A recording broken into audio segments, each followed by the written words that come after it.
Ya, selamat pagi pemirsa Belitung Televisi Berita. Saat ini saya sedang berada di kantor Dispora. Nah, di kantor Dispora ini tentunya sedang diadakan pelatihan barista ataupun usaha warung kopi. Kegiatan ini akan dilakukan selama 2 hari, mulai dari tanggal 1 Desember 2020 hingga tanggal 2 Desember 2020. Seperti apa kegiatannya? Ini dia liputannya.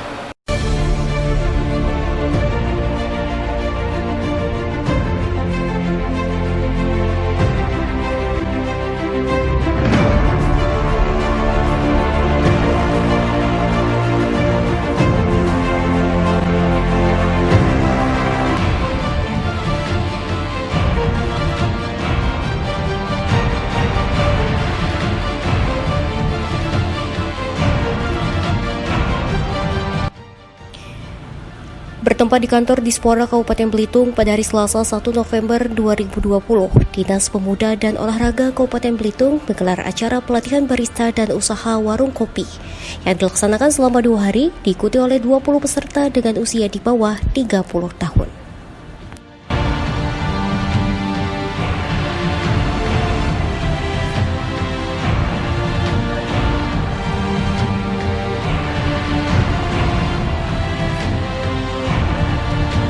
Sementara itu, salah satu pembicara Bapak Doyok mengatakan, dengan Bang Doyo ya, salah satu pemilik kopi keliling ya kabarnya. Nah, jadi Bang Doyo ini nanti juga akan menjelaskan ya beberapa materi, salah satunya itu mengenai marketing dan bagaimana teknik penjualannya. Mungkin kira-kira boleh dijelaskan sedikit Bang ke masyarakat Belitung Televisi Berita, kira-kira poin-poin apa saja nih yang akan disampaikan pada saat pemaparan materi nanti? Ya, intinya gini, ketika kita pengen buka usaha kopi, usahakan setiap penjualan 1 gelas kopi minimal harus menutupi 2 gelas kopi yang lain. Jadi ketika mungkin gini, ketika gelas 1 pecah, kita nggak bakalan ngeluarin modal dari company kita. Nah, kemudian itu kan teknik yang diajarkan oleh Bang Doyo. Kemudian bagaimana nih kira-kira untuk pemula yang mungkin mereka belum yakin dengan penjualan mereka, dan bagaimana kira-kira cara mereka untuk menutupi kerugian yang mungkin akan terjadi ke depannya, karena kan mereka baru ya, bukan seperti ekonomi keliling yang mungkin namanya sudah terdengar kemana-mana, yang mereka juga baru belajar saat ini. Nah, bagaimana nantinya ketika mereka menghadapi kerugian-kerugian yang bakal mereka alami? ya intinya gini, ketika pengen terjun ke dunia kopi, yang pertama itu kita harus cinta dulu, kenal dulu, terus jadikan hobi. Kalau udah hobi, mau berapapun hasilnya, kita nggak akan mikirin yang namanya kerugian. Tapi ketika usaha ini kita jadikan buat mencari keuntungan, ketika kerugian pasti akan berasa sakit. Pertanyaan penting, kenapa harus kopi? Kenapa kita nggak buka usaha yang lain? Ini kan banyak minuman-minuman yang lain, makanan yang lain. Mungkin kenapa Mas Doyo lebih tertarik ke arah kopi? Kenapa harus kopi?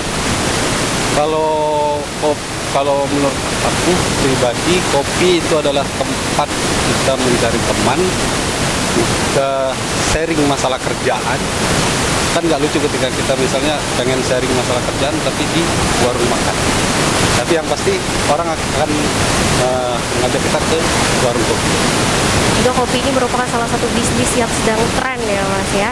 Nah, untuk terakhir, apa kata-kata yang dapat memotivasi para peserta yang mengikuti pelatihan ataupun remaja-remaja yang mungkin masih bingung mau buka usaha dan mungkin mempertimbangkan kopi salah satunya? Kata-kata motivasi untuk mereka. Kata-kata motivasi apa ya? Kira-kira mungkin gini aja deh. Kata-kata motivasinya, jangan takut untuk berbagi karena rasa tidak bakalan sama. Oke, baik. Terima kasih Bang Doyo. Jadi jangan takut untuk berbagi seperti yang dilakukan oleh para pembicara kita pada hari ini, yaitu Bang Doyo dan juga Bang Eko. Semoga kegiatan ini tentunya bermanfaat ya untuk kita semua, karena berbagi ilmu itu tentunya penting dan juga jangan takut untuk tersaingi.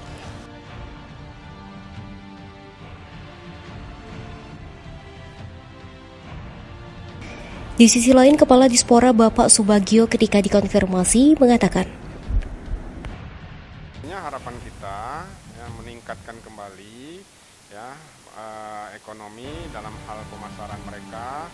Nah, di sini materi-materinya tentunya yang disampaikan oleh narasumber terkait yang merupakan ahli di bidangnya, tentunya seperti manajemen pemasaran tentunya, kemudian promo, ya, kemudian juga berkaitan dengan kemasan atau packaging yang berkaitan dengan produk yang mereka jual, kemudian juga ya bagaimana meningkatkan secara teknis tentang bagaimana meningkatkan kualitas dari barang-barang atau usaha yang mereka lakukan atau jual saat ini tentunya. Nah, tentunya diharapkan dengan kegiatan ini mereka juga mempunyai suatu ilmu yang memang bagaimana meningkatkan kembali setelah pasca pandemi COVID-19 ini untuk usaha mereka. Jadi ada dampak yang memang dinilai dan diharapkan adanya peningkatan jadi usaha produk mereka, daya jual dan daya beli dari masyarakat itu sendiri yang akan meningkatkan ekonomi mereka juga akan meningkat. Baik, luar biasa sekali. Jadi pemirsa, memang kegiatan ini merupakan salah satu kegiatan pelatihan. Tentunya feedback yang diberikan juga untuk masyarakat itu sendiri. Dan juga dari Dispora itu memberikan target bahwa sasaran pesertanya adalah mereka yang di bawah usia 30 tahun ya Pak ya. Nah, mungkin boleh diberikan semangat ataupun motivasi Pak untuk teman-teman peserta pelatihan ataupun masyarakat-masyarakat lainnya yang mungkin terdampak pandemi COVID-19 dan mereka harus kehilangan pekerjaan dan juga pendapatan mereka.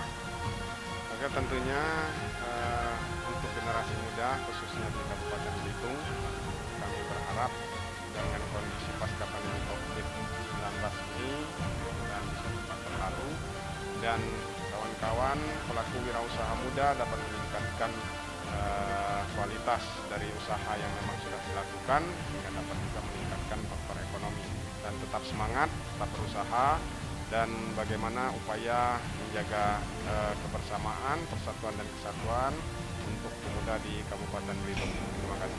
Di sisi lain, pembicara lainnya Pak Eko yang mengisi materi tentang manual brewing mengatakan, ya pemirsa, untuk saat ini saya sedang bersama dengan salah satu pembicara dalam pelatihan barista dan juga usaha warung kopi. Dan di belakang kita ini terdapat beberapa peserta yang tentunya mereka telah mengikuti pelatihan-pelatihan tersebut.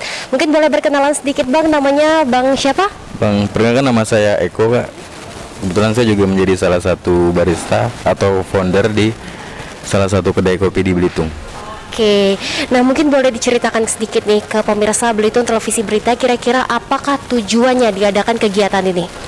Tujuan yang diadakan di bawah naungan Dispora ini sebenarnya untuk merangkul anak-anak muda, khususnya yang terkena dampak pandemik, dan disupport mengenai peralatan dari Dispora juga. Jadi biar kedepannya bisa berjalan sesuai yang disupport dari Dispora. Oke, jadi ini sebagai modal awal ya atau basicnya untuk membuka usaha ke depannya. Nah, berbicara masalah peserta, kira-kira berapa banyak peserta yang mengikuti kegiatan tersebut? Untuk yang khususnya di Tanjung Pandan ini ada 20 orang dan untuk di Belitung dibagi jadi 5 kecamatan Kak. Masing-masing kecamatan jadi 20 orang. Untuk Tanjung Pandan 20 orang. Khusus Tanjung Pandan 20 orang ya. Nah, tadi kan tujuan kegiatan ini adalah kedepannya mereka bisa membuka usaha secara mandiri. Nah, kira-kira untuk kedepannya setelah dilakukan pelatihan selama 2 hari, adakah rencana ke depan untuk mempromosikan usaha mereka atau membukakan lahan usaha untuk mereka yang telah mengikuti kegiatan tersebut? Rencananya memang kita juga udah sounding juga dengan teman-teman dari pihak Dispora bahwa ketika teman-teman yang sesudah pelatihan ini, ketika mereka ingin akan kita adakan suatu bazar di mana di dalam bazar tersebut dinaungin oleh teman-teman anak-anak muda. Jadi akan kita bentuk suatu waktu nanti bazar. Jadi di dalam kegiatan-kegiatan yang positif sekali lagi yang memang melibatkan anak-anak muda di bawah usia 30 tahunan. Oke, jadi nanti kedepannya akan dibuka bazar khusus barista-barista baru ya Mas ya. Nah, mungkin kegiatan ini sangat bermanfaat sekali. Terakhir, mungkin pemirsa Belitung Televisi Berita penasaran kira-kira materi apa saja yang dijelaskan dan juga akan dipaparkan pada pelatihan selama 2 hari ini. Untuk hari pertama sebenarnya kita lebih spesifikasinya lebih kepada materi-materi dasar proses pembuatan kopi, lebih ke manual brewing, gimana caranya membuat biji kopi itu, seperti apa prosesnya. Lalu hari kedua kita lebih ke market. Setelah teman-teman bisa mengenai cara pembikinnya, marketing lagi untuk proses sell atau penjualannya. Oke, baik, terima kasih atas waktunya Bang Eko. Ya, jadi pemirsa Belitung Televisi Berita, selama 2 hari ini tentunya para peserta akan diajarkan secara basic ya. Untuk hari pertama diajarkan mengenai bagaimana cara membuat manual brewing, kemudian untuk yang kedua juga diajarkan bagaimana teknik penjualan mereka nantinya kepada masyarakat. Nah, seperti apa tentunya terobosan-terobosan dan juga hasil dari pelatihan ini kita nantikan saja. Dan akhir kata, saya Anissa Nabila mewakili Belitung Televisi Berita pamit undur diri. Terima kasih dan sampai jumpa. Wassalamualaikum warahmatullahi wabarakatuh.